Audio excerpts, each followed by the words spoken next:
অথচ এই হিন্দুরা অনায়াসে পার করেছে 665 বছরের ইসলামিক শাসন।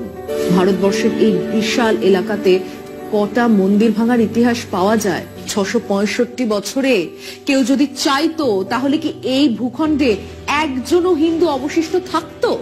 ইতিহাসের রাজা, সম্রাট, নবাব, সুলতানদের লড়াই হিন্দু মুসলমান দেখি হয়নি। তাদের যুদ্ধ হয়েছে পররাজ্য গ্রাস করার জন্য, সম্পদ আহরণ করার জন্য, আর কোনো কারণ ছিল না। কিন্তু যে ঘটনাগুলোকে আজ এত দিন পরে তুলে ধরছে আরএসএস বিজেপি, তা দিয়ে তারা বোঝানোর চেষ্টা করছে কেবল মুসলমান রাজারা হিন্দুদের ওপর অত্যাচার করত। আচ্ছা, আসুন তাহলে আরেকটা তথ্যও দেওয়া যাক। 1192-এ পৃথ্বীরাজ চৌহানকে যুদ্ধে হারিয়ে মোহাম্মদ ঘোরি দিল্লি দখল করলেন। এরপর 1857 সিপাহী বিদ্রোহের পর ব্রিটিশরা আসে। 665 বছর ধরে চলেছিল বিভিন্ন বংশের হলেও ইসলামিক শাসন। হ্যাঁ, 665 বছর। মানে সম্রাট বা নবাব বা সুলতানের ধর্ম ছিল মুসলমান, এবং এই যে বিজেপি রোজ বলে যায় মুসলমানরা আর 50 বছরে সংখ্যাগরিষ্ঠ হয়ে উঠবে, যদিও এখনো তারা ওই 15%ই দাঁড়িয়ে। গত 6 বছর বিজেপির শাসনে সব থেকে বেশি যে কথা তারা বোঝাবার চেষ্টা করেছে তা হলো হিন্দু খতরে মে হ্যায়। অথচ এই হিন্দুরা অনায়াসে পার করেছে 665 বছরের ইসলামিক শাসন। ভারতবর্ষের এই বিশাল এলাকাতে কটা মন্দির ভাঙার ইতিহাস পাওয়া যায়? 665 বছরে কেউ যদি চাইতো তাহলে কি এই ভূখণ্ডে একজনও হিন্দু অবশিষ্ট থাকতো? কোথাও কেউ কোনো ধার্মিক অত্যাচার করেনি, কোনো মন্দির ভাঙেনি।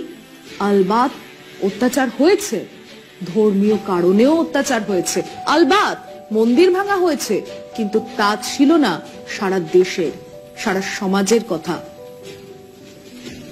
আর সব রাজা, সব সম্রাট, সব নবাব, সব সুলতানরাও একইভাবে ভাঙার কাজ করে গেছেন তাও নয়।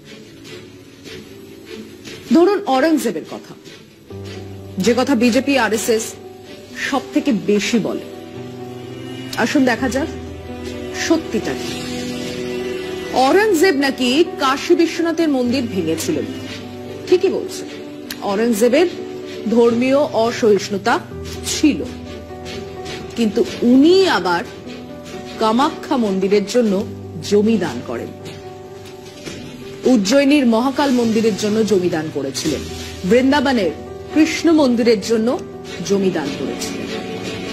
তাহলে কি নারায়ণ, উনি মন্দির ভেঙেছেন, আবার মন্দিরের জন্য দানও করেছেন। উনি ধর্মভীরু মুসলমান ছিলেন, মসজিদের জন্য প্রচুর দান ধ্যান করতেন, স্বাভাবিক। কিন্তু গোলকুন্ডার রাজা তানা শাহ তাকে খাজনা দিচ্ছিলেন না। ওদিকে প্রচুর ধনরত্ন এক মসজিদের ভেতরে জমা করেছিলেন। অরঙ্গজেব সেই মসজিদ ভেঙে ওই ধনরত্ন লুট করেন। অন্তত একটা মসজিদ ভাঙার কথা তো ইতিহাসেই আছে। আসলে আমরা নবাব, সম্রাট, সুলতানদের নৈতিক ধার্মিক দৃষ্টিকোণ থেকে দেখার চেষ্টা করছি।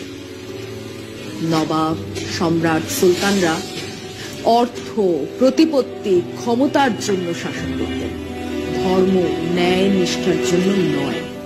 আসলে এটা এক ধরনের ইতিহাসের বিকৃতি, ইতিহাসকে সাম্প্রদায়িক দৃষ্টি দিয়ে দেখানোর চেষ্টা, যা শুরু হয়েছিল 1857-তে সিপাহী বিদ্রোহের সময় থেকে। বাহাদুর শাহ জাফরকে সামনে রেখে কারা লড়ছিলেন? লক্ষ্মীবাই, তাঁতিয়া টোপি, মঙ্গল পান্ডে, কুঁওয়ার সিং, হিন্দু মুসলমান মিলে লড়ছিলেন ব্রিটিশদের বিরুদ্ধে। ব্রিটিশরা তখন থেকেই ডিভাইড এন্ড রুল এই পলিসি নিতে শুরু করে। তারাই প্রথমে ইতিহাসকে বিকৃত করার, সাম্প্রদায়িক দৃষ্টিকোণ থেকে অন্য ইতিহাস লেখা শুরু করে। সেই ইতিহাস আজ বিজেপি, আরএসএস আমাদের শেখাতে চাইছে। এটাই সত্যি।